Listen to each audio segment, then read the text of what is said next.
the time out to attend this corporate briefing session. In this session, we will be covering the performance of AGP Limited. And when I talk of AGP Limited, I'm talking of its subsidiaries included, which is OBS Pakistan, which is Pfizer portfolio, and also OBS AGP, which is East Anglo's portfolio. So the people who would be, or you are seeing sitting here, includes myself. I am AGP's Chief Executive Officer. I will be supported by Mr. Mohammad Kamran Mirza, who is the Chief Executive Officer of OBS AGP and OBS Pakistan, the two subsidiaries, and Junaid Aslam, our Chief Financial Officer, and Umair Mukhtar, our Company Secretary. This is what exactly we are going to be covering today. One, you can admit this, please. The corporate profile, key achievements and developments, industry overview, financial performance, future outlook, question and answers. While I'll be covering you through this for the benefit of other shareholders, I would largely in Urdu language, probably, which is going to be much easier for some of the colleagues who are here. तो मैं आपको जब pattern of share holding और बाकी सारी चीजें बताऊंगा, और अगर किसी का स्पेसिफिक सवाल अंग्रेजी में भी हुआ तो हम उसको भी रिस्पॉन्ड कर देंगे, लेकिन कोशिश करेंगे कि सारी ऑडियंस को जो कि इस वक्त कॉल पे उनको साथ लेके चले. पैटर्न ऑफ शेयर होल्डिंग, जो भी हमारे शेयर होल्डर्स हैं, long term share holders, medium term, और जिन्होंने अभी इन्वेस्टमेंट की होगी, उनको आइडिया होगा हमारी फाइनेंशियल स्टेटमेंट से, हमारी वेबसाइट पर जाके. Atkins Stewart is the parent company which owns 55.8% of the shareholding in AGP Limited. Muller & Phipps हमारे डिस्ट्रीब्यूटर भी हैं, स्ट्रेटेजिक पार्टनर भी हैं, और उनकी जो शेयर होल्डिंग है वो तकरीबन 13.5% है. बोल्टोरो, जो कि US 8 बैक्ड इक्विटी फंड है, उनकी जो शेयर होल्डिंग है वो 6% है. एस्पेन फार्मा, जो कि हमारी एक फुली ओन्ड सब्सिडरी है, जब मैं ग्रुप की बात तो उनकी शेयर होल्डिंग 4.79% है, और अदर शेयर होल्डर्स तकरीबन 20% के करीब है. निज़ाम बैंक ने हमारे अकाउंट्स को देखा और उसको कंफर्म किया कि we comply with the sharia requirements. हमारी जो रेटिंग है लॉन्ग टर्म में it is A+ and short term में it is A1 together with the outlook which is stable. ये ब्रीफ है about the board of directors. Tariq Moninder Khan हमारे chairman भी हैं और मेजॉरिटी स्पॉन्सर भी हैं. Then we have Zafar Iqbal Subani, जो कि इंडिपेंडेंट डायरेक्टर की कैपेसिटी में हमारे साथ शामिल हैं. वैसे ही मलिहा बंगश, दोनों इंडिपेंडेंट डायरेक्टर्स हैं, पीपल ऑफ एमिनेंस हैं और माशाल्लाह बड़ा तजर्बा रखते हैं इन terms of being at various boards. और जफर इकबाल सुबानी हमारी ऑडिट कमेटी को चेयर करते हैं. मलिहा बंगश जो हमारी कामरान निशात चीफ एग्जीक्यूटिव हैं MNP के, और साथ हमारे बोर्ड पर डायरेक्टर भी है. मोहम्मद महमूद यारगराज, ये बोल्टोरो को रिप्रेजेंट करते हैं, हमारे बोर्ड पर डायरेक्टर हैं. और कामरान मिर्जा और कामरान नासिर, ये दोनों भी आपके सामने बैठे हुए हैं. And you can assess that one is looking after AGP, one is looking after both the subsidiaries. ये हमारी जर्नी है. 1989 में AGP ने स्टार्ट किए थे इसकी कमर्शियल ऑपरेशंस. 1991 के अंदर there was a joint venture with Eli Lilly for a dedicated cephalosporin facility. 1995 के अंदर हमने एक एग्रीमेंट साइन किया था with UCB to manufacture and market their products in Pakistan. 2003 में हमने Eli Lilly से उनके ब्रांड राइट्स खरीद लिए थे, सिक्लोर के, कैफ्लेक्स के, कैफ्जोल के और नेपसिन के. इसमें ये बताना जरूरी है कि सिक्लोर हमारा स्टार ब्रांड है और उसकी परफॉर्मेंस बहुत अच्छी है. We are the industry in terms of the cephalosporin category. 2007 में हमने UCB से राइट्स परचेज किए थे रिजेक्स के पाकिस्तान में. 2013 के अंदर हमने 30% जो स्टेक Eli Lilly का पाकिस्तान में था उसको भी खरीदा. 2014 में जो एग्जिस्टिंग स्पॉन्सर शेयर होल्डर हैं तारिक खान, उन्होंने इस कंपनी की एक्विजिशन की और उसके लिए एक SPV बनाई गई थी जिसका नाम अपोलो फार्मा था, जिसने AGP को एक्वायर किया. 2016 में हमने माइलिन के साथ एक एग्रीमेंट किया जिसमें हम उनके प्रोडक्ट्स जो थे वो पाकिस्तान में मार्केट करना हमने स्टार्ट किया. 2018 में AGP की लिस्टिंग हुई पाकिस्तान स्टॉक एक्सचेंज पे. 2019 के अंदर हमने अपना न्यूट्रास्यूटिकल प्लांट लगाया. 21 के अंदर हमने 22 ब्रांड सैंडोज से खरीदे और उस पर एक सब्सिडरी फॉर्म हुई जिसका नाम OBS AGP है. उसके रिजल्ट्स आप देखते हैं जब भी हम रिजल्ट अनाउंसमेंट करते हैं. और 2023 के अंदर हमने 17 ब्रांड्स एक्वायर किए वियाट्रस से, जो कि फाइजर के पास हुआ करती थी, और उसके ब्रांड्स भी अब AGP के अंदर OBS पाकिस्तान के नाम से एक सब्सिडरी है उसके अंदर इनकी परफॉर्मेंस भी एजीपी की जब बैलेंस शीट और पीएनएल और रिजल्ट आपके सामने आते हैं तो उसके अंदर कंसोलिडेटेड लेवल पे आपके तमाम परफॉर्मेंसेस देखते हैं और आपके स्पेसिफिक क्वेश्चंस होंगे इनसे रिलेटेड तो हम उसका भी जवाब आपको देंगे। ये हमारा स्ट्रक्चर है ओवरऑल जो कंपनी है इसकी अल्टीमेट पेरेंट कंपनी जो है वो सिंगापुर में है by the name of western private limited. Pakistan की जो लोकल होल्डिंग कंपनी है एटकिंस स्टुअर्ट, आप देख सकते हैं कि वो डायरेक्टली 55.8% ईजीपी को ओन करती है और एटकिंस स्टुअर्ट 100% एस्पेन फार्मा करती है। Aspen pharma formerly Johnson and Johnson का बिजनेस था जो हमने 2015 में एक्वायर किया था और एस्पेन फार्मा से 4.79% की शेयर होल्डिंग जो है वो हम एजीपी में रखते हैं। ओबीएस फार्मा भी हमारी एक एसोसिएटेड कंसर्न है, सब्सिडरी है इंस्टीट्यूट की, 80% इंस्टीट्यूट उसको ओन करता है। इसी तरीके से एजीपी इंटर्न 65% डायरेक्टली ओन करती है ओबीएस एजीपी को जो कि फॉर्मरली सैंडोज बिजनेस था और 91.82% ओबीएस पाकिस्तान को ओन करती है जो कि फॉर्मरली वियाट्रस का बिजनेस। 65% हम डायरेक्ट ओन करते हैं ओबीसीजीके में और 28% हम जो है वो थ्रू एटकिंस स्टुअर्ट ओन करते हैं और इसी तरीके से जहां ओबीएस पाकिस्तान को एजीपी 91.82% ओन करती है वहां इसको थ्रू एटकिंस स्टुअर्ट फर्दर 2.7% भी ओन करती है। तो ये ग्रुप स्ट्रक्चर है आपकी नॉलेज के लिए। जब हम एजीपी की बात करते हैं तो this is a cluster of 3 entities जिसके अंदर एटीपी लिमिटेड ओबीएस एजीपी और OBS Pakistan which in turn means कि हमारा generic plus Eli Lilly business plus Sandoz business और Viatris business इस क्लस्टर के अंदर पार्ट है जिसको लिस्टेड एंटिटी तो आप परफॉर्मेंस और रिजल्ट्स उसके देखते रहते हैं। ये हमारी सिचुएशन है इस वक्त का। 3 मैन्युफैक्चरिंग प्लांट्स है हमारे पास, एक जनरल मेडिसिन फैसिलिटी है, एक हमारी डेडिकेटेड सेफ्लोस्पोरिन फैसिलिटी है, एक न्यूट्रास्यूटिकल फैसिलिटी है। हमारे पास जो एम्प्लॉइज की तादाद है वो तकरीबन 3000 के करीब है।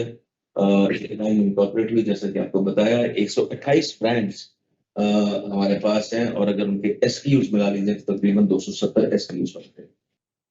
ब्रॉड पोर्टफोलियो है क्योंकि ये बहुत से सेगमेंट्स कवर करता है, internal medicine, cardiometabolic, orthopaedic, gynae and a lot of other segments जैसे कि ऑप्थेल्मोलॉजी है और इसी तरीके से पीड्स का सेक्शन है वो सारे कवर करता है। तो हमने सिर्फ आपको छोटी सी एक इंडिकेशन दी है इसके बारे में, आगे आपको उसकी तफसील भी बताएंगे।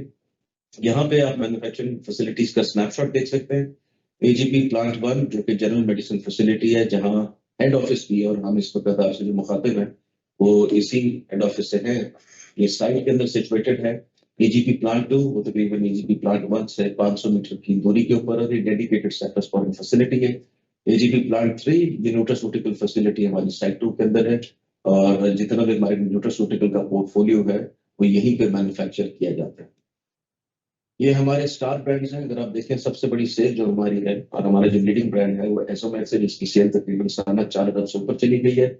उसके बाद रिजिक्स है जिसकी 3 अरब से ऊपर है, ऑस्ले डी है जो कि 2 अरब से ऊपर है, नॉर्वेस है जो कि 2 अरब से ऊपर है, फिर सीक्लोर है जो कि 1 बिलियन से ऊपर है, एनाफोटान 0.5 बिलियन से ऊपर है, इसी तरीके से स्पाजलर पी 0.5 से ऊपर है, जेटोफेन 0.5 से ऊपर है, ओसो 0.5 से ऊपर है।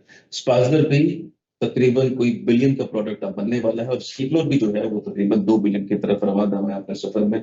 इंशाल्लाह उम्मीद है कि जल्द ये ब्रांड जो है वो 1 बिलियन और 2 बिलियन की कैटेगरीज को टच कर लेंगे। Same goes for Jetofen also. Achievement and development से पहले अगर आपको ये दिखाया जाए कि मार्केट की स्टैंडिंग क्या है, अगर आप देखें सबसे बड़ी फार्मास्यूटिकल कंपनी पाकिस्तान में इस वक्त गेट्स है। ये डेटा इक्विया का है और ये दिसंबर मैट बेसिस के ऊपर आपको यहाँ पे दिखाया जा रहा है। उनकी 71 बिलियन की टॉप लाइन है, सामी की 60 की है, एबट की 59 है, जीएस की 59 है और करते करते आप ओबीएस पे आएंगे तो ओबीएस एज अ ग्रुप 8वीं पोजीशन पे और जहां पे हम एजीपी की बात करें तो AGP as a consolidated entity in itself 14वें नंबर पे मौजूद है और बाकी सारी फार्मा जो है वो इसी तरीके से यहाँ पे लिस्टेड है। इसमें ये बात काबिल गौर है कि इक्विया के जब डेटा आता है तो उसमें इंस्टीट्यूशनल सेल और एक्सपोर्ट सेल रिफ्लेक्ट नहीं होती, इसीलिए आप एजीपी के अगर तो आपको ज्यादा नजर आएंगे जब आप हमसे उसको डिस्कस करेंगे उसकी बजाय इंस्टीट्यूशन और जो एक्सपोर्ट सेल। हमने कुछ अवार्ड्स की तफसील रखी जो हमने साल के अंदर जीते। इसमें सबसे ज्यादा जो प्रेस्टिजियस अवार्ड है वो सर्टनली BCSR जो इंस्टीट्यूट ऑफ चार्टर्ड अकाउंटेंट्स की तरफ से आपको मिलता है, best corporate and sustainability awards. इसके अंदर हमारी जो अपनी फार्मास्यूटिकल कैटेगरी थी उसमें हमारी पोजीशन जो थी वो फर्स्ट थी, और ओवरऑल तमाम कैटेगरीज के अंदर हमें चौथे नंबर पे रखा गया था। इसी तरीके से जो ग्लोबल डाइवर्सिटी अवार्ड्स हैं वो भी 5वीं बार तो हमने जीते, और 6 कैटेगरीज में हमने इन अवार्ड्स को बैक किया था। PTMA अवार्ड ये प्रेस्टिजियस अवार्ड है for top exporters of Pakistan, और ये हमें एक बार फिर जिसे कहते हैं कि इस अवार्ड से नवाजा गया because of our services towards the export side, which is very precious for the country on an overall basis. Brief सा इंडस्ट्री ओवरव्यू आप लोगों के लिए कि हम अक्सर ही गुफ्तगू करते रहते हैं, और एनालिस्ट के साथ भी डिस्कशन होती है कि आज से 20-21 साल पहले जो स्ट्रक्चर था वो कुछ इस किस्म का था कि तकरीबन 70% जो बिजनेस था वो पाकिस्तान में मल्टीनेशनल्स का था, और 30% जो था वो लोकल फार्मा का था। फिर पाकिस्तान के हालात जैसे आपने देखे, और बहुत सारी मल्टीनेशनल्स एग्जिट किया, और उन एग्जिट के अंदर बहुत बड़े बेनिफिशियरी ओबीएस ग्रुप भी है, क्योंकि 8 एमएनसीज को उनमें से हमने एक्वायर किया, और 8 एमएनएस हमने लैंड की over the period of last 17-18 years. आज के दिन में 75% लोकल फार्मा इंडस्ट्री है, और 25% मार्केट का शेयर जो है वो मल्टीनेशनल्स के पास है। अगर आप ग्रोथ देखेंगे कि लास्ट 10 ईयर्स की 15% की कैगर की आई है, और तकरीबन लास्ट 5 साल की 19% की है, और हमारी कंपनी इसके साथ किस तरीके से फेयर करती है वो भी हम आगे आपको अगली स्लाइड्स में दिखाएंगे। फाइनेंशियल परफॉर्मेंस पे आ जाए तो स्टैंड अलोन बेसिस के ऊपर जो हमारी सेल्स रिकॉर्ड हुई वो तकरीबन 18.5 बिलियन की थी, जो कि 2023 से तकरीबन 34% ऊपर थी। कॉस्ट ऑफ सेल्स में अगर देखें तो हमारा इंक्रीज 25% का आया था, जीपी के लेवल पे 44% था, नेट प्रॉफिट के लेवल पे 75% था। इसी तरीके से अगर आप अर्निंग पर शेयर देखेंगे तो उसमें सब्सटैंशियल इंक्रीज फ्रॉम 4.25 टू 7.44 आया था, और मेजॉरिटी इसके रीजंस अगर कंसोलिडेटेड लेवल पे भी आप देखें तो आपकी जो ग्रोथ थी नेट सेल्स के अंदर वो तकरीबन 33.6% के करीब रही। इस 33.6% से तकरीबन 21% की ग्रोथ जो थी वो यूनिट ग्रोथ थी, और बाकी आपकी प्राइस इंक्रीज थी। अमूमी तौर पे लोगों का एक ख्याल होता है कि क्योंकि लास्ट ईयर डीरेगुलेशन हुई थी नॉन एसेंशियल पोर्टफोलियो की, तो काफी सारे लोग ये समझते हैं कि सारी की सारी जो वैल्यू ड्राइव है वो कंपनीज को जो है प्राइस इंक्रीज से मिली है। हमारे केस में ऐसा नहीं है, मेजॉरिटी जो आ रहा है that is coming from unit growth, which is very healthy, and this is a trend which we aim to continue.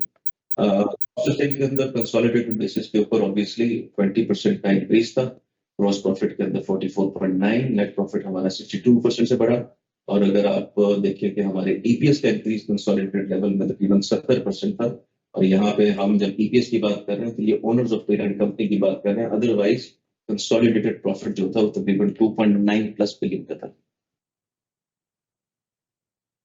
ये हमने 5 सालों को आपके लिए प्लॉट किया ताकि आप एक ट्रेजेक्ट्री कंपनी की समझ सकें, और उसके बाद खासतौर पर इसमें कुछ की रेशियोज हैं जिनको देखना जो है वो इम्पोर्टेंट है। अगर ग्रॉस मार्जिन को अगर आप देखें, हमारी सेल 2020 में 6.9 बिलियन की थी, हमारे जीपी मार्जिन 55% के थे। 21 और 22 के अंदर जीपी मार्जिन में कॉन्ट्रैक्शन आई, वो कॉन्ट्रैक्शन की बड़ी वजह जो है तो आप सब समझते हैं कि पाकिस्तान के अंदर डीवैल्यूएशन बड़ी स्ट्रॉन्ग किस्म की हुई, और दूसरी तरफ इन्फ्लेशन लेवल्स बहुत हाई थे, और पाकिस्तान की फार्मा इंडस्ट्री उस वक्त एक रेगुलेटेड पैराडाइम में मूव करती थी, उसमें प्राइस पास ऑन करना हमारे बस में नहीं था, और इन्फ्लेशन के नंबर 30 तक गए थे, 30% के करीब, जबकि प्राइस इंक्रीज कैप था नॉन एसेंशियल पे 10% पे, तो नेगेटिव -20% डेटा ऑलरेडी मौजूद था। दिसंबर 23 के अंदर हमारी सिचुएशन थोड़ी सी बेहतर हुई in terms of GP margin because of entirely जो आपकी internal efficiencies, renegotiation with the suppliers in terms of APIs and everything, करते करते 2024 में जब आप आते हैं, 2024 में हमने अपना जैसे कहते हैं बहुत अच्छा जीपी मार्जिन पोस्ट किया जो कि 58.1% का था, जिसके अंदर one of the major contributors was certainly price, और हम बड़े अरसे के बाद प्राइस पास करने में कामयाब हुए। लेकिन ये जो प्राइस पास थ्रू था वो भी ओवरऑल पोर्टफोलियो की बेसिस पर अगर आपने समझना है, तो अगर डीरेगुलेशन ना होती तो तकरीबन ये 9 और 10% के दरमियान में होता, लेकिन लास्ट ईयर तकरीबन 19 और 20% के दरमियान में रहा, उससे डबल आया, और उसकी वजह ये थी कि जहां पे हम स्ट्रगल कर रहे थे, जहां पे हमारे जीपी मार्जिन गिर गए थे काफी ज्यादा, तो हमने उसको सिर्फ स्टेबलाइज किया, उसको स्टेबलाइज भी कंपटीशन को देखते हुए किया, जिसमें प्राइमरी फोकस हमारा ये था कि किसी भी तरीके से हमारी कोई यूनिट्स के अंदर डी ग्रोथ नहीं होनी चाहिए।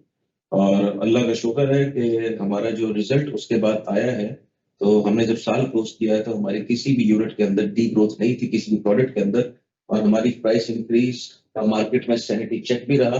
लेकिन जितने भी एनालिस्ट हैं उनके लिए इंपॉर्टेंट है कि ये एक वन ऑफ इंक्रीज था। आगे जाते हुए आप इस किस्म की इंक्रीजेस विटनेस नहीं करेंगे। मोर और लेस सीपीआई ड्रिवन एसेंशियल में रहेगा, नॉन एसेंशियल के अंदर कंपनीज डिमांड एंड सप्लाई को देखते हुए, मार्केट फोर्सेस को देखते हुए, अपनी प्रोडक्ट पोजिशनिंग को देखते हुए ये चीजें डिसाइड करेंगी। तो ये नंबर खातिर कम हो सकता है, मगर वहां पे जो कंपनी की सारी स्टोरी होगी, वो स्टोरी जो है वो ड्राइव होगी कि वो कितना यूनिट ग्रोथ अचीव करती है और कैसे परफॉर्म करती है, how does it fare when it is compared to its peers. इसी तरीके से अगर आप ऑपरेटिंग मार्जिन लेवल के ऊपर जाके देखेंगे तो अल्हम्दुलिल्लाह कॉन्ट्रैक्शन हमने देखी थी because of the reason that I have told you कि 20% पे 2022 में आ गया था, फिर 2023 में 22.7 पे गया। It bounced to a healthy level of 28.5%। इसी तरीके से फाइनेंस कॉस्ट है जो कि ग्रेजुअली, क्योंकि हमारी जितनी भी ये दो एक्विजिशंस हुई हैं, होगी सीजीपी और होगी पाकिस्तान की, हमारा जो प्रिएक्टिस और सैंडोज पोर्टफोलियो है वो डेट लोडेड ट्रांजैक्शंस थी। लेकिन अल्हम्दुलिल्लाह जिस वक्त इंटरेस्ट रेट 22% पे गया है और स्प्रेड डाल के तकरीबन हम 24% के करीब इंटरेस्ट कॉस्ट सर्व कर रहे थे, तब भी हमें किसी किस्म की कोई तकलीफ महसूस नहीं हुई पोर्टफोलियोज रन करने में। पोर्टफोलियोज ने बहुत अच्छा परफॉर्म किया, बॉटम लाइन भी पॉजिटिव रही। और जब 2024 आप देख रहे थे, 2024 में बड़ा सिग्निफिकेंट फाइनेंस कॉस्ट था जो कि आखिर में फिर टेपर ऑफ होना शुरू हुआ। 2025 के अंदर आपको ये फिगर काफी कम नजर आएगी और प्राइमरी उसका रीजन ये है कि फाइनेंस कॉस्ट आपकी गिर गई है because of decrease in the policy rate. हम अभी भी एंटिसिपेट कर रहे हैं कि पॉलिसी रेट के अंदर थोड़ा बहुत मजीद जिसे कहते हैं कि कट एक्सपेक्टेड है, और इंडस्ट्री का भी ये एक कंसेंसस है कि यहाँ से 1-2% का मिनिमम कट हो सकता है। बट गिवन द सिचुएशन जो कि इस वक्त जियोपॉलिटिकल भी है, उसके अलावा पाकिस्तान की इकोनॉमिक भी है, तो let's see how the central bank would move going forward, which stance I believe would be cautious. Profit after tax के जो हमारे पैट मार्जिन्स थे, अगर आप वो देखें, उसने भी 2023 में कॉन्ट्रैक्शन के बाद इट हैज बाउंस्ड टू 11.8%। आपको 2021 में 19.8 नजर आ रहे होंगे। This is exactly the target we would be heading in future. जब हमारी पोर्टफोलियो जिन पर डेट लोड हुआ है, जब ये पूरे पे हो जाएंगे तो आप दोबारा एजीपी को तकरीबन 20% के नेट मार्जिन के आसपास देखेंगे। मैं 15 से 20% की रेंज को इतना बड़ा इसलिए कहता हूँ क्योंकि बहुत सारे अनफोर्सिंग फैक्टर्स होते हैं जो कि अगले 4-5 साल में कहाँ जाएंगे, so we can not anticipate at this point in time. तो 15 से नीचे नहीं होगा, और आइडियल सिचुएशन में हमें उसको, हमारा जो टारगेट है वो 20 है या 20 से ऊपर।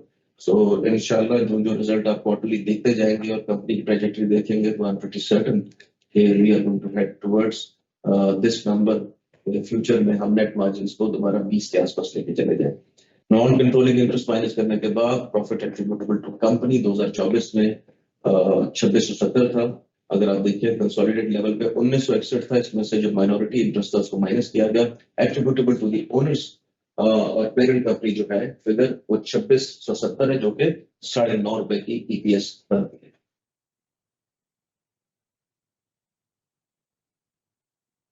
जहां मार्केट की हमने आपको 10 साल का कहकर 15% का बताया था और 5 साल का आपको 19% का पीछे बताया था। सो एजीपी का ये कहकर जो है ये 38% जो है। अच्छा, इसमें बहुत से लोगों का ये ख्याल होता है कि ये एक्विजिशन लेड ग्रोथ है। सो इसमें अगर गौर करने की इंपॉर्टेंट चीज ये है कि एक्विजिशन हमारी 2023 में सारी मुकम्मल हो गई थी। 2024 जो है, ये जितनी भी आप ग्रोथ देख रहे हैं ये कंप्लीटली ऑर्गेनिक है, जो कि स्टैंड अलोन बेसिस पे, कंसोलिडेटेड बेसिस पे अगर आप देखें तो 33% से ऊपर रही, जिसमें 21% वॉल्यूमेट्रिक ग्रोथ थी और बाकी जो थी वो प्राइस से आगे थी। और अगर इस 5 साल के कैलेंडर को स्प्लिट किया जाए तो इसमें से तकरीबन 50% was coming from the organic side and 50% was coming from the inorganic side. So 2024 is a greater or a better benchmark to understand कि कंपनी की ग्रोथ ऑर्गेनिकली कितनी स्ट्रांग थी एज अपोज टू एक आम ख्याल के एक्विजिशंस की वजह से जो है वो ग्रोथ जो है वो ड्राइव की जा रही है। ये हमारा ब्रीफ स्नैपशॉट है। अगर आप रेवेन्यू की साइड के ऊपर देखेंगे कितना इंक्रीज आ रहा है, यू कैन सी के we have grown by on a standing basis about 34%। ये रिपीटेशन है, लेकिन जस्ट फॉर जिसे कहते हैं remembrance, we are again highlighting this. Gross profit level के ऊपर अगेन जो हमारा इंक्रीज है वो 44.4% है। स्टैंड अलोन बेसिस पे आपको मार्जिन 47.8% नजर आते हैं। एक्चुअली ये मार्जिन 47.8% इसलिए नजर आते हैं आपको क्योंकि सब्सिडरी कंपनीज की जितनी भी मैन्युफैक्चरिंग है, मेजॉरिटी ऑफ द प्रोडक्ट्स की वो एजीपी में होती है, और उसकी जो मैकेनिज्म है प्राइस ट्रांसफर की अकाउंट्स में डिस्क्लोज है, वो कॉस्ट प्लस 10% के ऊपर होती है। तो वहां से आपको कॉन्ट्रैक्शन नजर आती है स्टैंड अलोन बेसिस पे। अगर मैं उसको माइनस कर दूं, जो कि एक्चुअली कंसोलिडेशन के लेवल पर माइनस हो जाता है, तो एजीपी की स्टैंड अलोन भी जो जीपी लेवल है वो तकरीबन 56% के करीब है, बिटवीन 55 एंड 56%। इसी तरीके से हमारा जो एबिटा मार्जिन था वो 4.2 बिलियन के करीब हमारा एबिटा का रिजल्ट है, जो कि लास्ट टाइम से 66% इंक्रीज था। नेट प्रॉफिट लेवल के ऊपर for the first time since we acquired this company in its history we crossed 2 billion in terms of net profits, जिसमें इंक्रीज 75% था, और मार्जिन जो थे हमारे वो 11.2% चले गए। आगे आप कंसोलिडेटेड रिजल्ट ये देख रहे हैं कि अगेन हमारी जो रेवेन्यू ग्रोथ थी वो 33% की थी। आपके जो जीपी इंक्रीज था वो 45% था, और ये मार्जिन जिसमें से वो इंटर कंपनी सप्लाईज को माइनस करते तो 58% पे आए। एबिटा आपका 7.5 बिलियन का था, जिसमें इंक्रीज लास्ट ईयर से 64% का था, और नेट प्रॉफिट लेवल के ऊपर और इंक्रीज हुआ 62.4%, मार्जिन पर एट 11.7। ये सिचुएशन है कि कंपनी की अच्छी परफॉर्मेंस के बाद ऑब्वियसली एक शेयर होल्डर एक्सपेक्टेशन होती है कि आपका डिविडेंड भी इंक्रीज करना चाहिए, कि आप परसेंटेज बढ़नी चाहिए। आप 21-22-23 की ट्रेजेक्टरी देखें तो हम 2 और 2.5 के दरमियान में थे, जो कि इस साल हम 4 रुपए पर शेयर पे चलेंगे, तो 40% हमारा पे आउट रेशियो है। फ्यूचर आउटलुक में जो इंपॉर्टेंट चीजें हैं कि सर्टनली हम स्ट्राइव कर रहे हैं कि हम डबल डिजिट वॉल्यूमेट्रिक ग्रोथ को टारगेट करें, और अभी तक कंपनी अल्हम्दुलिल्लाह ऑन ट्रैक है। एंड वी होप कि माइनस द साइक्लिकल इम्पैक्ट, जब ये साल अपना कैलेंडर ईयर कंप्लीट करेगा तो आपको कंपनी डबल डिजिट के अंदर वॉल्यूमेट्रिक साइड पे ग्रो करती हुई इंशाल्लाह नजर आएगी। नए प्रोडक्ट्स की launch certainly it is the life line for the pharmaceutical industry. So जहां कहीं हमें अपॉर्चुनिटी मिलेगी न्यू केमिकल एंटिटीज में आने की, कहीं पे भी मार्केट को लीड करने की, तो हमने जो अपनी 5 साल की स्ट्रेटेजी की है उसके अंदर हमने इन सारी चीजों को मैप किया हुआ है, and we find ourselves on target. Increase किया हमने फोकस इंस्टीट्यूशनल बिजनेस पे और ट्रेड बिजनेस पे। ये इंपॉर्टेंट है क्योंकि कंपनी जो थी पिछले 2-3 साल में इंस्टीट्यूशनल बिजनेस के ऊपर उसने टारगेट किया था, और अब ग्रेजुअली ये साइड हमारी बढ़ती चली जा रही है। और इसका एक बहुत ज्यादा फायदा आपको फार्मास्यूटिकल बिजनेस में ये आता है कि जब इंस्टीट्यूशन बिजनेस आप इंक्रीज करते हैं और आप हॉस्पिटल्स के अंदर जाते हैं और वहां पे टेंडर्स में पार्टिसिपेट करते हैं इन गुड क्वालिटी टेंडर्स, तो आपकी प्रिस्क्रिप्शन की वैल्यू बढ़ना शुरू होती है और प्रोडक्ट रिकग्निशन और रिकॉल बढ़ना शुरू होती है। सो ये एक स्ट्रेटेजिक इनिशिएटिव होता है। हालांकि as compare to the routine portfolio ये सेल थोड़ी डिस्काउंटेड होती है, but it pays for itself in the long term. कि प्रिस्क्रिप्शन जो है आपका वो स्टिकी हो जाता है। जैसे कि हमने अक्सर अपनी एनालिस्ट ब्रीफिंग से बताया है कि हमने अपने फोकस को, क्योंकि लार्जली एजीपी जो था वो एक एक्यूट कंपनी थी, तकरीबन सारा पोर्टफोलियो उसका 95% प्लस एक्यूट की रेंज में था, तो हमने जो क्रॉनिक में शिफ्ट किया है उससे आज के दिन में हमारा स्क्यू ऐसा है कि तकरीबन 20% हमने एडिशन की है ओबीएस पाकिस्तान के। हमारा पोर्टफोलियो जो है वो अब 80-20 के ऊपर आ गया हुआ है, अगर मैं सिर्फ क्रॉनिक और एक्यूट को कंपेयर करूं। अगर मैं उसकी सब एक्यूट कैटेगरी को डाल दूं तो हम तकरीबन 27-28% के करीब क्रॉनिक में क्लासिफाई होते हैं, और रिमेनिंग 70-72% जो है वो हम एक्यूट में क्लासिफाई होते हैं। क्रॉनिक पोर्टफोलियो की खासियत ये होती है कि आपका कस्टमर जो बन जाता है वो लॉन्ग टर्म कस्टमर होता है।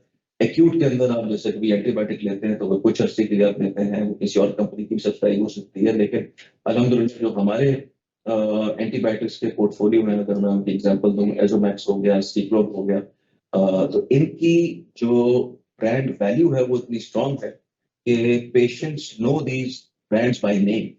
और एजीपी को अगर आप वैसे भी किसी कंपनी से या ओबीएस को ग्रुप को कंपेयर करेंगे with other pharmaceutical industry players, तो इतने स्टार ब्रांड्स आपको कभी भी किसी कंपनी के पास नहीं मिलेंगे जो कि ओबीएस ग्रुप या एजीपी के पास है। सो ये एक यूनिक पोजीशनिंग है हमारी कि हमारे पास रिसर्च ड्रिवन ये ब्रांड्स हैं जो कि हमने मल्टीनेशनल से एक्वायर किए। इनका लाइसेंस इन परपेचुइटी है, कोई लाइसेंसिंग फी नहीं देनी, मैन्युफैक्चर भी हम यहाँ करते हैं, इनको मार्केट भी हम करते हैं, इनके तमाम पाकिस्तान के राइट्स और कुछ केसेस में अफगानिस्तान के राइट्स भी हमारे पास हैं। सो ये वो ब्रांड्स हैं कि जो कि मार्केट को लीड करते हैं। कस्टमर फोकस, कस्टमर का जिसे कहते हैं कि ताल्लुक और कॉन्फिडेंस इन ब्रांड्स के ऊपर बहुत ज्यादा है।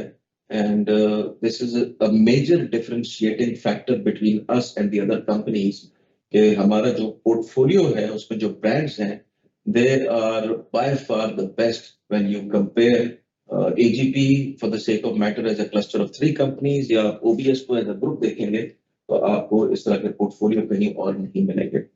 मैन्युफैक्चरिंग कैपेसिटी को हर वक्त आप इंक्रीज कर रहे होते हैं, ऑब्वियसली आपकी इंक्रीज इन डिमांड्स हैं, आपकी वॉल्यूमेट्रिक साइड इंक्रीज हो रही है, आपके पोर्टफोलियो बढ़ रहे हैं, you are growing more than what the market is growing. तो सर्टनली मैन्युफैक्चरिंग साइड के ऊपर आपको कैपेक्स भी करना पड़ता है और उसको इंटरनेशनल स्टैंडर्ड के साथ कंपीट करने के लिए आप एडिशन भी करते हैं, नई टेक्नोलॉजी लाते हैं। So this would continue to happen as it has been happening in the past. Plus जो हमारा एक्सपोजर है यूएस डॉलर का इन टर्म्स ऑफ इंपोर्ट, क्योंकि 90% से ऊपर पाकिस्तान में एपीआई इंपोर्ट होते हैं, तो हम उसको भी डायल्यूट करने के लिए अग्रेसिवली एक्सपोर्ट मार्केट्स की तरफ जा रहे हैं। लेकिन ये बात इंपॉर्टेंट है कि एक्सपोर्ट मार्केट में आपका टाइम टू मार्केट जो होता है वो पीरियड, जैसे जेस्टेशन पीरियड कहते हैं, वो लंबा होता है। किसी भी मॉलिक्यूल को एक्सपोर्ट में लेके जाने के लिए स्टार्ट करने से 2 से 3 साल का मिनिमम अरसा लग जाता है और कुछ केसेस में ज्यादा भी लगता है, और डिपेंड करता है कि पाकिस्तान की जो मैन्युफैक्चरिंग फैसिलिटीज है वो किस क्वालिटी की हैं। तो अनफॉर्चुनेटली पाकिस्तान में एफडीए अप्रूव प्लांट्स नहीं है, तो एमएचआरए नहीं है, उसकी बहुत सारी रीजंस है। लेकिन लेस स्ट्रिंजेंट मार्केट्स जहाँ पे सेंट्रल एशियन स्टेट्स आएंगी कुछ और आपकी अफ्रीकन कंट्रीज आएंगी, वहाँ पे पाकिस्तान फार्मा की पेनिट्रेशन अच्छी है and we are targeting those markets to begin with. इंशाल्लाह फ्यूचर के अंदर मैन्युफैक्चरिंग कैपेबिलिटीज को वहां पे लेके जाया जाएगा कि ये international top standard such as US FDA या एमएचआरए इनके साथ कम्पीट कर। ग्रुप के अंदर हमने एक कंपनी एक्वायर की है कि जिसके पास फिक्स मार्क है, और दैट इज वेयर, वो जो मैंने आपको शुरू में दिखाई थी, वो फिलहाल एजीपी का हिस्सा नहीं है। लेकिन हमारी क्योंकि काविश रही है कि हम ऐसी मैन्युफैक्चरिंग फैसिलिटीज के ऊपर जाएं जो कि इंटरनेशनल लेवल पे जहाँ पे स्ट्रिंजेंट रेगुलेशंस है वहां पर जाके कम्पीट कर सके। So the company is absolutely on track in terms of going in that domain. So, इस स्लाइड के साथ मैं सिर्फ कंक्लूडिंग रिमार्क्स आपको दूंगा before taking question and answers. I think बहुत सारे लोगों के सवाल जो हैं वो पहले क्वार्टर पे भी आएंगे, इस साल पे भी आएंगे। So we see the trajectory जो कि कंपनी की लास्ट ईयर रही थी। Obviously last year was a very good year for the pharma industry for a lot of reasons, क्योंकि जब डीरेगुलेशन हुई तो बहुत सारे मॉलिक्यूल्स जिनको कंपनीज बनाने से कासिर थी और जो कि प्रोडक्ट शॉर्टेजेस भी उनकी वजह से हुई, तो कंपनीज ने प्राइस पास थ्रू के बाद उनको मैन्युफैक्चर भी किया, मार्केट में जो गैप था उसको फिल भी किया। सो ये साल बताएगा कि इसके अंदर किस तरह की ग्रोथ आती है और मार्केट किस तरफ जाती है। अभी तक तो जो नंबर्स हमारे पास आ रहे हैं उसके मुताबिक तकरीबन कोई अब तक की कैलेंडर ईयर टू डेट 4-4.5% की वॉल्यूमेट्रिक ग्रोथ नजर आ रही है। लास्ट ईयर इंडस्ट्री की 3% की थी, तो हमारा टारगेट वही रहेगा कि हमने इंडस्ट्री के बेंचमार्क को बीट करना है बाय सिग्निफिकेंट मार्जिन। अपने पोर्टफोलियो को फर्दर पेनिट्रेट करना है विद इन जिसे कहते हैं पाकिस्तान, और हमारी स्ट्रेटेजी के अंदर जहां वर्कफोर्स ऐड करते हैं, सेल्स टीम्स ऐड करते हैं, जहां पे भी हम कहीं पे गैप्स देखते हैं तो उसको फिल करने की हम कोशिश करते हैं। पेरिफेरीज में हमने एक्सपैंड किया। So this would remain our focus going forward, और हम जिसे कहते हैं कंपटीशन को, अपनी प्रोडक्ट पोजीशन को बहुत क्लोजली रीड करते हैं। आज के दिन में AGP as a standalone group तकरीबन 13 थेरेप्यूटिक क्लासेस के अंदर प्रेजेंट है, विच मीन्स कि हम cardiometabolic, ophthalmology, internal medicine, paeds, women health care जहाँ पे गायनी आ जाता है, और इस तरह से बहुत सारे और भी जो आपके एरियाज है उनको हम भरपूर तरीके से कवर करते हैं और उसके अंदर हम पेनिट्रेट करने की कोशिश करेंगे। इसी तरीके से जो हमारे प्रोडक्ट पोर्टफोलियोज हैं उनके अंदर जितने भी हमारे एंकर ब्रांड्स हैं they are all research oriented बड़े ब्रांड्स हैं जो कि ड्राइव करते हैं उस मार्केट को। सो हमारा फोकस रहेगा कि इंशाल्लाह quarter on quarter also plus on an annual basis हम एक अच्छा रिजल्ट जो है उसको पोस्ट करें which is in line with the expectations of the shareholders and the investing fraternity. इसमें एक बात का ख्याल रखिएगा कि थोड़ा सा पोर्टफोलियो टेक्निकल होता है, specifically in case of GP और इट्स सब्सिडीज। उसकी वजह ये है कि जैसे कि आपका स्टार ब्रांड एजोमैक्स हो गया या ब्रिजिक्स हो गया, सो इनका सबसे जो अच्छा क्वार्टर होता है, इनकी सेल की सबसे बड़ी पिकअप कैलेंडर ईयर के चौथे क्वार्टर में होती है, और उसके बाद फिर पहला क्वार्टर होता है, सेकंड और थर्ड क्वार्टर रिलेटिवली म्यूट होते हैं। इसी तरीके से आपके पोर्टफोलियो का मिक्स ऐसा है कि अगर आप हिस्टोरिकली भी लास्ट ईयर का डेटा देखेंगे तो आपको नजर आएगा कि सेकंड क्वार्टर सबसे ज्यादा लो परफॉर्मेंस होता है, पहला क्वार्टर अच्छा होता है, फिर थर्ड क्वार्टर से दोबारा पिकअप करता है, fourth quarter is the best quarter. So वही साइक्लिकल पैटर्न जो है वो आप देखेंगे।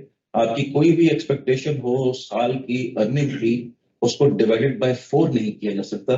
उसका एक मेजर चंक चौथे क्वार्टर में लैंड करेगा, followed by the third and first quarter, और सबसे पीछे उसमें सेकंड क्वार्टर पैटर्न है। ये पैटर्न ग्रेजुअली चेंज भी हो सकता है, शिफ्ट भी हो सकता है, डिपेंड करता है कि कौन सी मेडिसिन आपकी किस पीरियड में किस लेवल पे चीजों को टारगेट। गैस्ट्रो की जो प्रॉब्लम्स होती हैं उनके लिए ज्यादातर समर्स के टाइम में उनके पोर्टफोलियो बेहतर परफॉर्म करते हैं, तो वहां पे जो हमारा पोर्टफोलियो सर्टेनली उस एंगल पे ज्यादा बेहतर परफॉर्म करेगा। सो this is in a nutshell in terms of giving you a feedback of the company and how do we see 2025 on the back of those jobs की जो हमने closing की थी।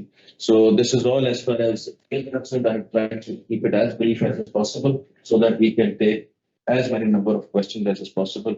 So अगर उस पे मैं चलो start कर दे, let's start with questions wherever they are. Thank you, Mr. Kamran Nasir, for giving us a brief presentation about the performance of the company and also about the industry and the future prospects. So we will now open the floor for questions and answer. The first hand I see is Abdul Muiz. So Numan, can you please unmute Abdul Muiz? And Abdul Muiz, you can ask your question.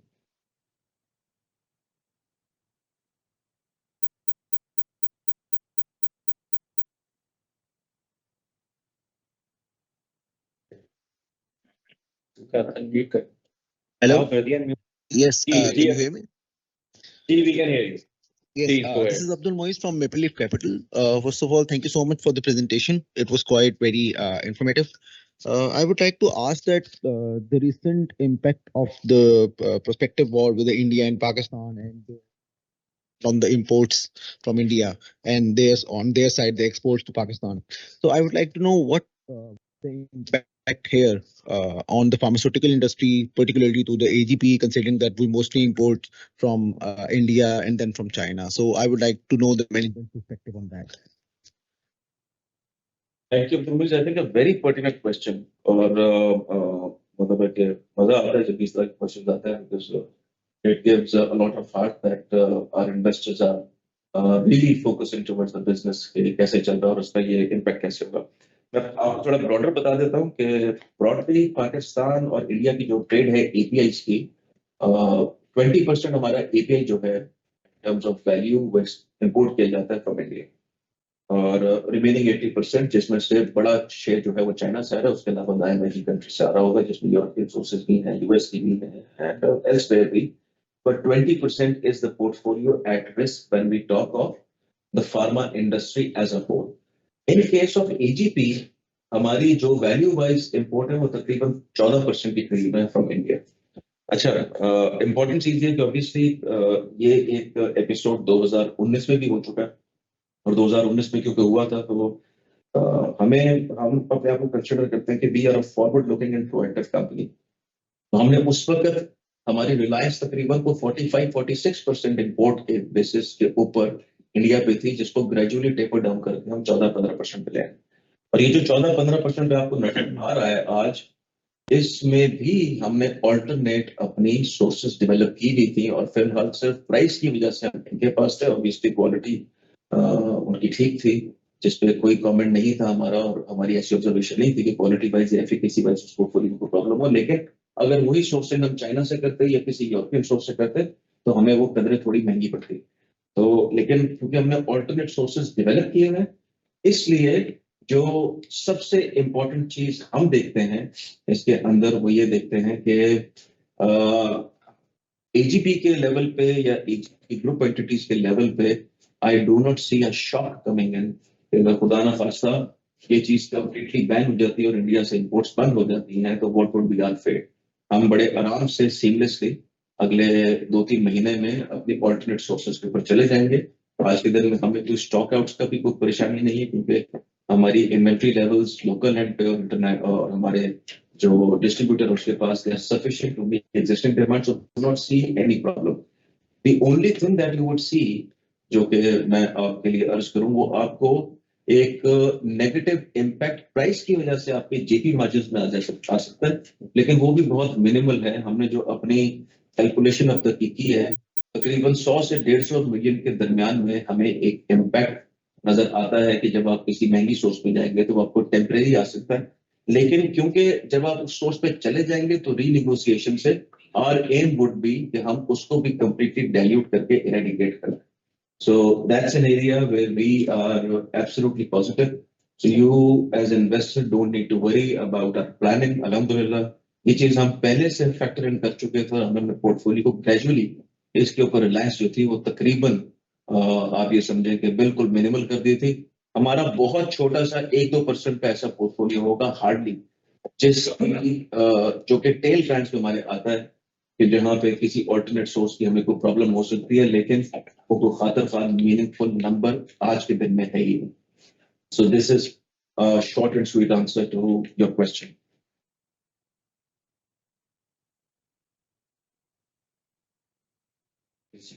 Okay, ji. Yeah, Okay, sir. Thank you so much. Thank you so much, sir. Thank you much.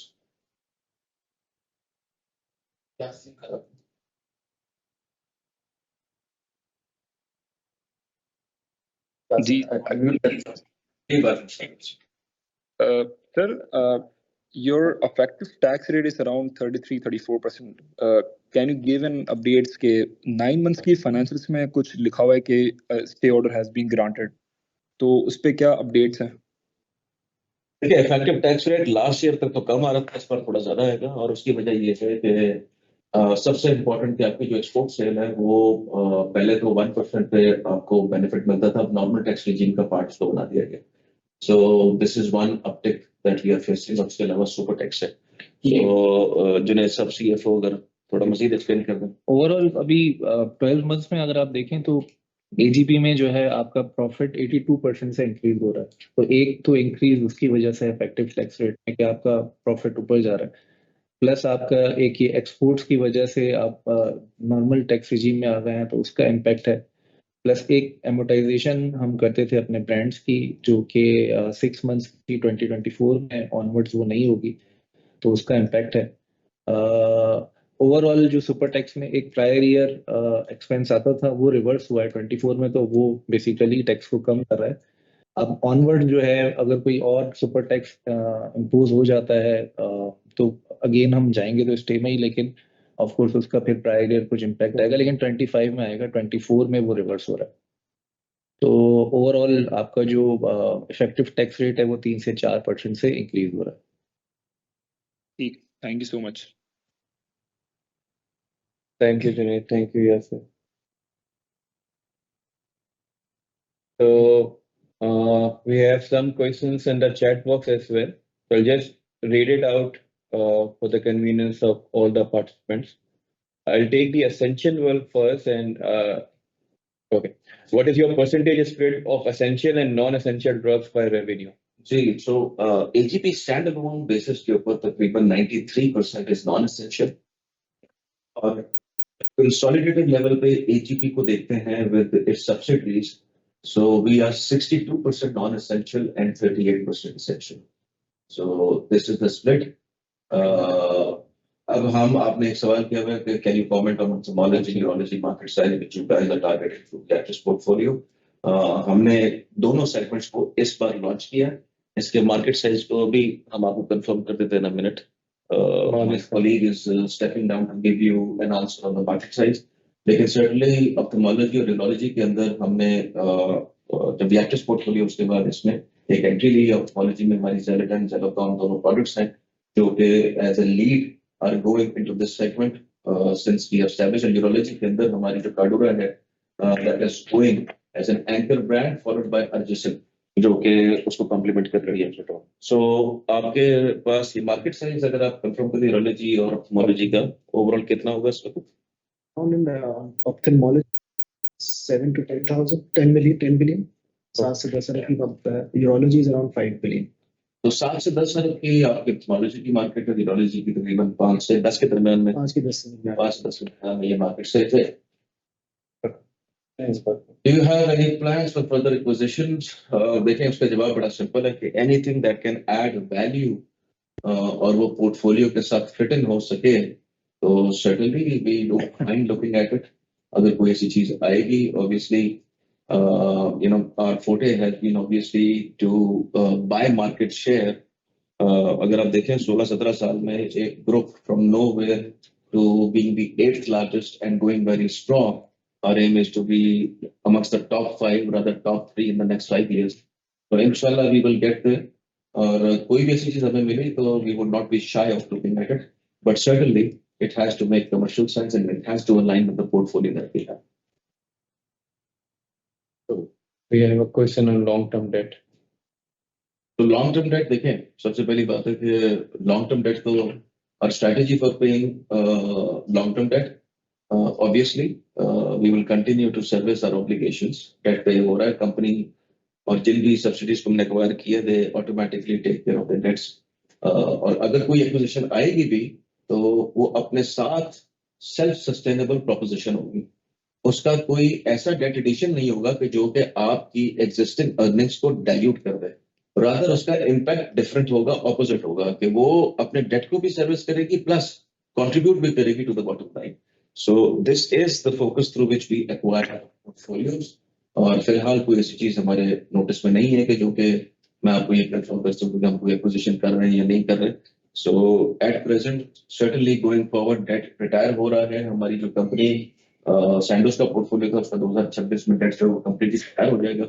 अभी मेरे ख्याल में उस पे debt obligation is remaining is 1.15 billion, कुछ ऐसी था 1.15 billion की हमारी होगी इस एजीपी के अंदर डेट ऑब्लिगेशन बाकी, जो कि अगले साल में रिटायर हो जाएगी।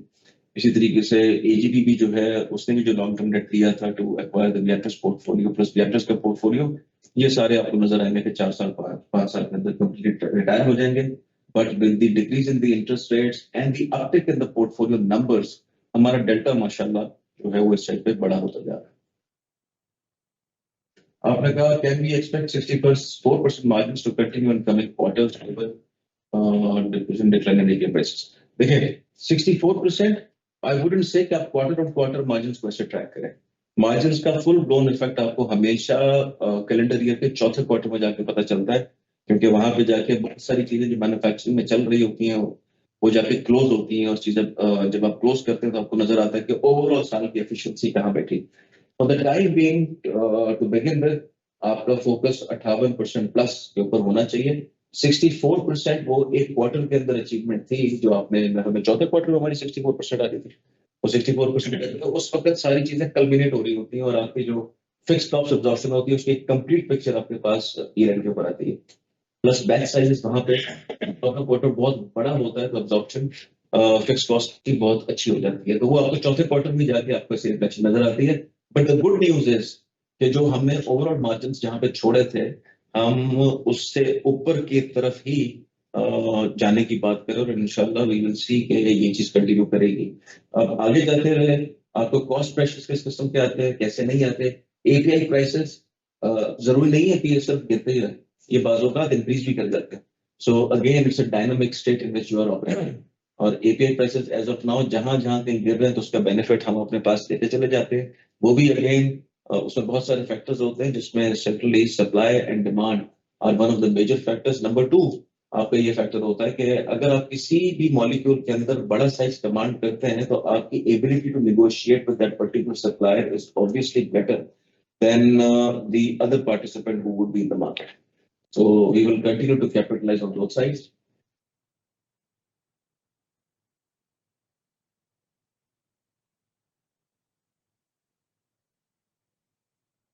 Can you comment on the size of Emeglumine class of drugs sales target for Emeglumine in calendar year 20? So अभी recently launch हुई है, ज्यादा पुराना molecule नहीं है, so we are looking at it. हम भी इसको देख रहे हैं, evaluate कर रहे हैं। And this अभी तक इमिग्रेशन में कोई खास सक्सेस नहीं success नहीं किया. So as far as Pakistan is concerned, next door in India, it has done well. सरकार में बिलियन ऊपर चला गया था. लेकिन as far as Pakistan is concerned, अभी तक इस मॉलिक्यूल में कोई अच्छी से, लेकिन अगर आप हमसे पूछेंगे तो हमारी रेडीनेस कंप्लीट होती है कि अगर हमें जरा से भी नजर आए कि इमिग्रेशन में कोई जान है या ये आगे जा सकता है, तो then we would be very quick to respond on this side. Is your hand raised? No, I don't see any hand raises. We have questions in the chat box only. तो फर्स्ट सेकंड पे भी एक सवाल था. तो first second पे एक question था. जी, जी, जी. उसको रिस्पॉन्ड कर दें. तो फर्स्ट सेकंड पे रीसेंट लॉन्च है और ये भी तकरीबन 500 million in last So far. Year कर चुकी है. एंड इसके अंदर ये है कि ये oral replacement of injectable for rheumatoid arthritis. So इसको पेजिराई तो मिल रही है पाकिस्तान में और अब ये मूवमेंट शुरू हो गई है from injectable to oral in Pakistan. So it will be big soon इंशाल्लाह. सो हम इसमें एंटर करेंगे इस साल इंशाल्लाह. We have a plan. So our plans are there and we are closely following the market to see here how this will progress going forward, inshallah. Thank you. Then we have a question on gross margin. Gross margin. Okay, do you have any plans of maintaining a certain debt structure? Okay, again, this question requires a lot to be designed in this question. It all depends. कि आगे जैसे एक सवाल का acquisition करेंगे या नहीं करेंगे, ये सारे फंक्शन उस वक्त सामने नजर आएंगे जब कोई ऐसी चीज हमारे सामने. But otherwise we are completely on the trajectory to maximise bottom line revenues, because हमें अगर कोई जरूरत नजर नहीं आ रही और कंपनी का एक क्रिटिकल मैस हो चुका है, उसका एक ट्रस्ट इन इटसेल्फ बहुत अच्छा है कि जहां पे हम पहले टॉप लाइन फोकस थे वहां पे अब हमारा शिफ्ट आ गया है कि हम टॉप लाइन के साथ बॉटम लाइन फोकस भी हमने पकड़ लिया हुआ है.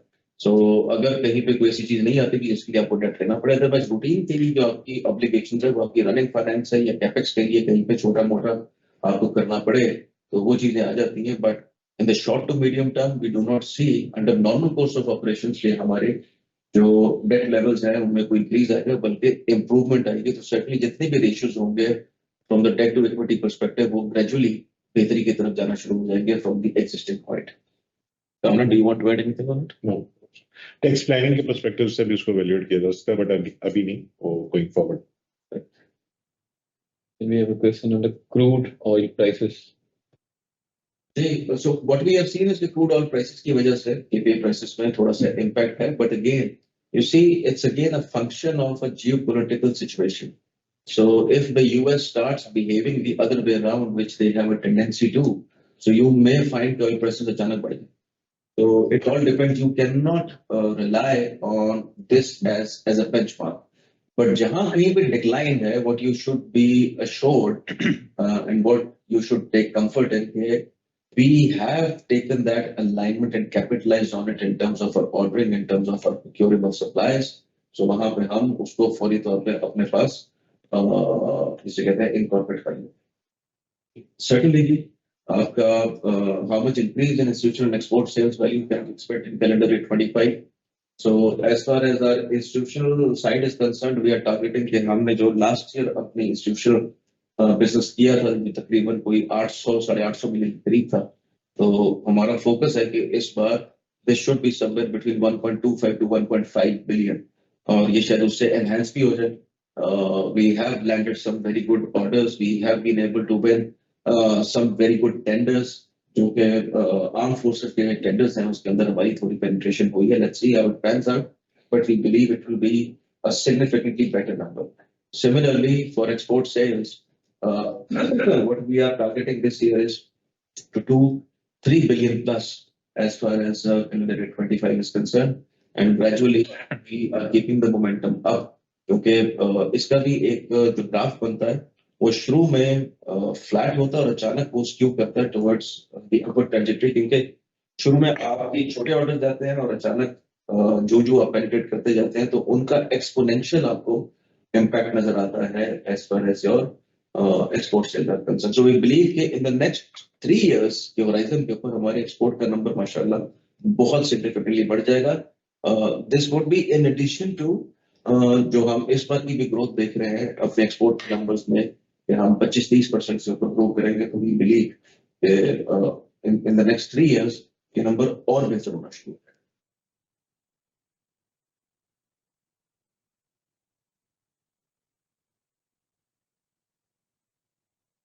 So our question, you mentioned the growth will be volume dependent.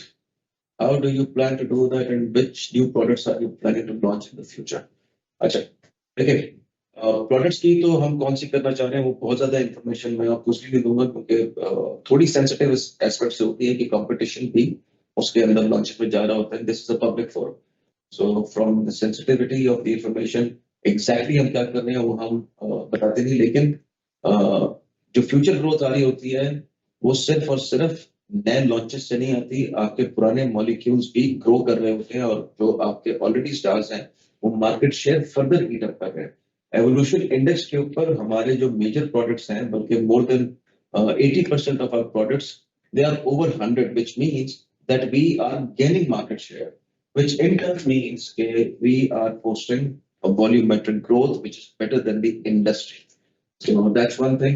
And certainly ये आपकी मार्केटिंग एफर्ट्स हैं, ये आपकी सेल्स एफर्ट है, आप कितनी साइंस जाके आगे अपने हेल्थ केयर प्रोफेशन को बढ़ाते हैं, आपको कितना फोकस होता है, क्योंकि AGP and OBS as a group is a very ethical company और हम साइंस ड्रिवन कंपनी है जो इम्पार्ट करते हैं knowledge, that is all on the basis of scientific grounds.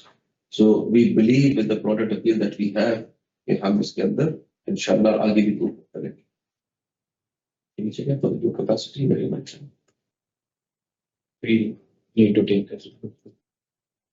Okay. So routine के अंदर जो आपकी कैपेक्स हो रही होती है तकरीबन 7 to 8% आपकी सेल्स की जो नंबर होता है वो आपके कैपेक्स में जा रहा होता है. इसको आप जैसे कहते हैं कि sort of a rule of thumb ले सकते हैं. तो ये जो कैपेक्स होता है ये आपके रूटीन के बिजनेस का पार्ट है. सो ये ऑटो सर्विस भी होता रहता है क्योंकि आपकी प्रोडक्शन ग्रो कर रही है. This is for a growing company, ये चलता रहेगा आपका.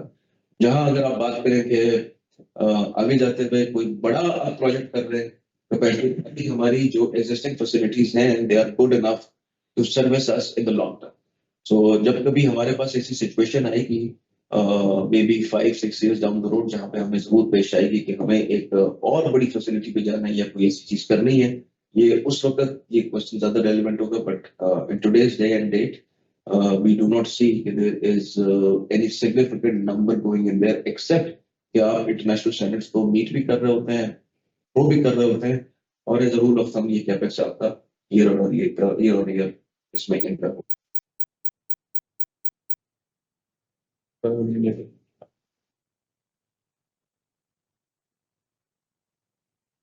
Reorder time for APIs product to product vary करेगा, डिपेंड करता है कि उस प्रोडक्ट की सेल कैसी है, उस प्रोडक्ट पे कितना स्टॉक आपको चाहिए. एट द सेम टाइम देखें कुछ जगह पे आप स्ट्रेटजीज बिल्ड करते हैं, कुछ जगह अगर आपको नजर आ जाएगा दिस इज अ प्राइस जो उसके ट्रेंड से बता रही है कि is the best possible price, तो आप ऑर्डर साइज बड़ा कर लेते हैं. So this would all depend from an API to API that you are dealing with. जो प्रोडक्ट्स आपके बड़े हैं वहां पे नेचुरली क्योंकि आप एक मेजर वॉल्यूम सप्लाई को दे रहे होते हैं तो आप बेटर डिस्काउंट्स भी अचीव कर लेते हैं, और इन सम केसेस आप उनसे पूरे साल की प्राइस पे लॉकिंग कर लेते हैं, और उसमें सम टाइम्स आप डिप्रिसिएशन के एलिमेंट को भी उनसे नेगोशिएट कर लेते हैं, जिसमें होता है कि अगर डिप्रिसिएशन से फॉर एग्जांपल 2% से ज्यादा हुई then only I'm going to contribute towards 2.5% से ज्यादा हुई, वो डिपेंडिंग अपॉन द नेगोशिएशन कि आपकी कैसी होती है कि वहां पे उसका जो हिट है वो कंपनी लेगी, otherwise it would be with the supplier.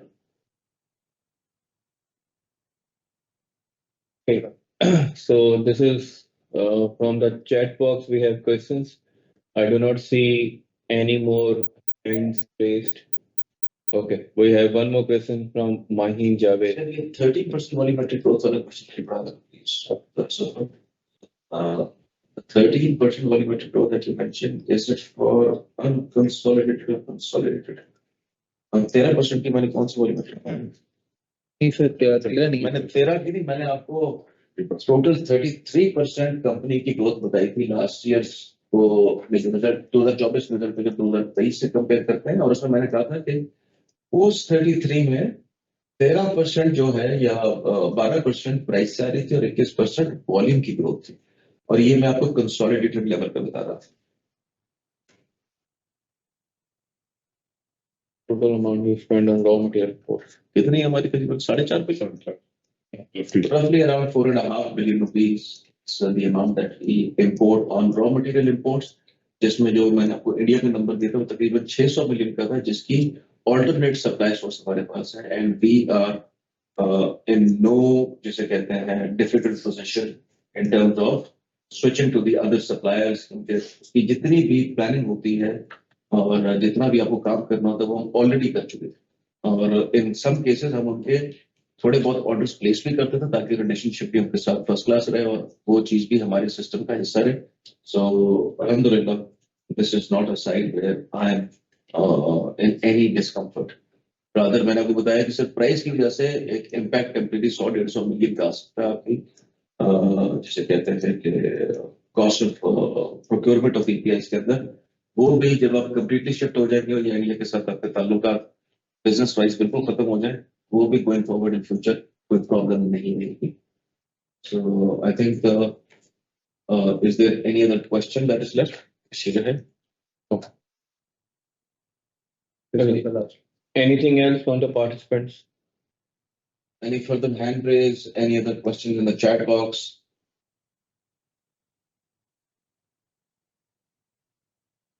I think the last question to मैंने लेता हूँ. Is there any impact from the price increase following the deregulation of non-essential metal, which is still in the pipeline? नहीं जी, majority जो है वो आ चुका है. वो अब इतना छोटा नंबर होगा कि वो आपको ओवरऑल में महसूस नहीं होगा. So तकरीबन 95-96% आपकी प्राइस इंक्रीज का फुल इम्पैक्ट जो है वो पिछले साल के दिसंबर के क्वार्टर तक आ चुका था.